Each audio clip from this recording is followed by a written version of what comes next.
उसको साथ दे रहा था। वो कौन है? इट्स अबेटमेंट टू सुसाइड, उसको सजा होनी चाहिए, इसका इन्वेस्टिगेशन होना चाहिए। बल्कि हालांकि उनके घर वालों का ये कहना है कि हमें शक है कि इसने खुदकुशी की गई, इस पे दबाव डाला गया, उसके बाद इसको कहीं फेंका गया, जहां से इसको अस्पताल लेके गए, पहले मेंढर और उसके बाद राजौरी, जहां ये मर गया। इसी तरह दूसरा है कि ज़हूर अहमद शाह, ये नार मेंढर का रहने वाला है, और मोहम्मद सईद नार मेंढर का रहने वाला है। ये इतने जख्मी हैं, इनकी इतनी पूछताछ हुई, इतनी मारपीट हुई है।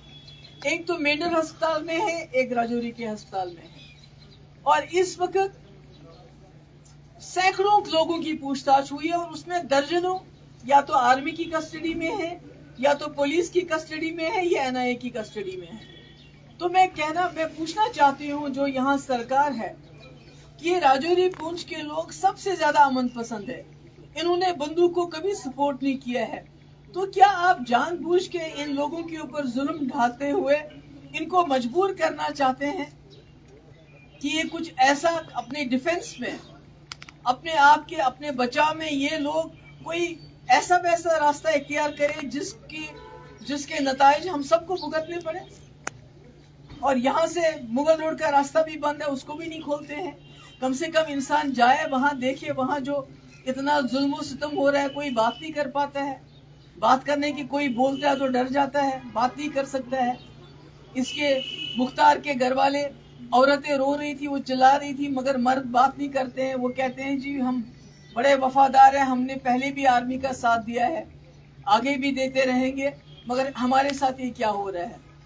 ये तो होगी राजौरी पुंछ की बात, जहाँ बहुत ही इस वक्त जुल्म का तांडव, इतनी मुसीबतें लोगों को हो रही है कि जिसका कोई हिसाब नहीं। इसके अलावा अगर आप देखेंगे, जब से G20 का सिलसिला शुरू हो गया है, पकड़ दकड़ शुरू हो गई है, नौजवानों को पुलिस स्टेशन बुलाना शुरू किया गया है। खासकर साउथ कश्मीर में इस वक्त सैकड़ों की तादाद में लड़कों को जेलों में बंद किया गया है, जिसमें खाली पुलवामा के कोई 60 लड़के हैं, शुपियन से हैं, अनंतनाग से है, कुलगाम से हैं, और अब श्रीनगर की तरफ बढ़ रहे हैं। क्योंकि G20 जो है मई 20 को शायद आ रहे हैं वो लोग, तो उससे पहले यहाँ के नौजवानों की पकड़ दकड़ शुरू हो गई। तो मैं जानना चाहती हूँ, यहाँ की जो सरकार है जो रोज दावे करती है यहाँ सब ठीक ठाक है, अब कितना जुल्म करेंगे वो लोगों पे? अगर उनको डीजी में उन पे हमला हो गया आर्मी पे, तो आम लोगों को क्यों तंग करें, आम लोगों की क्यों पिटाई करें, आम लोगों की हलाकतें क्यों वहाँ हो रही हैं टॉर्चर की वजह से? तो इसलिए मैंने सोचा मैं आप लोगों से बात करूं, क्योंकि कोई राजौरी पुंछ से कोई खबर नहीं आ रही है, कोई कुछ नहीं हो रहा है, किसी को कोई अखबार वाला नहीं लिख रहा है इसके बारे में, कोई जो है चैनल वाला इसकी बात नहीं करता है। तो मैंने कहा कम से कम मैं तो बात करूं, हो सकता है उन लोगों को थोड़ी सी सहूलियत हो जाए जो इस वक्त बुजुर्ग तो बुजुर्ग, बच्चे क्या, औरतें क्या, सबकी इस वक्त जो है टॉर्चर हो रहा है, सबकी पूछताछ में पिटाई हो रही है। Anything you want to ask me? Please go ahead. अभिदान, No questions. Ma'am, ये एक नोटिफिकेशन आई है जम्मू कश्मीर मुझे इसके अलावा किसी के बारे में बात नहीं करनी है। I want to focus on this. This is a very serious issue.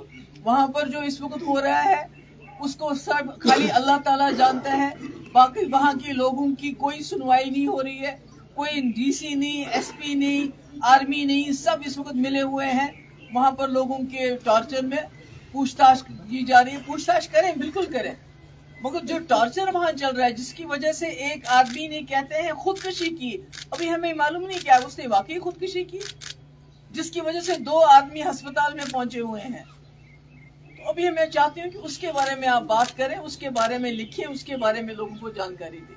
महबूबा जी, 2019 के बाद जब एब्रोगेशन ऑफ आर्टिकल 370 हुआ तो बहुत सारे नौजवान जो हैं वो उन्हें बंद कर दिया गया उस वक्त, और बहुत सारे नौजवान जो हैं वो जेलों में पड़े हुए हैं, और दूसरी तरफ हुकूमत हिंद जो है वो G20 समिट कर रही है यहाँ पे। तो इसमें आपको तजाद नहीं लग रहा? देखिए, इसमें कोई शक नहीं कि हमारे जो है सैकड़ों के हजारों के तादाद के मुताबिक हमारे नौजवान न सिर्फ जम्मू कश्मीर बल्कि बाहर की जेलों में है, और उन पे कोई केस नहीं चल रहा है, कोई गवाही पेश नहीं होती है, जिसकी वजह से जो प्रोसेस है वो बहुत बड़ी सजा बन चुका है। अभी देखिए, फहाद शाह की बेल हो गई हाई कोर्ट से, कॉश हो गया, स्टिल ही इज इन تو اس طرح سے جو میں وہی تو کہہ رہی ہوں جو ظلم اور ستم اس وقت جموں کشمیر میں ہو رہا ہے جس کو اوپن ایئر پریزن سے بھی زیادہ جو ہے میرے خیال میں گوانٹانامو سے بھی زیادہ بدتر یہاں کے حالات ہیں اور یہ کہا جاتا ہے کہ یہاں سب کچھ ٹھیک ٹھاک ہے G20 کریں ہاں بے شک کریں مگر یہاں کے نوجوانوں کی پکڑ کیوں شروع ہمارے نوجوان جیلوں میں کیوں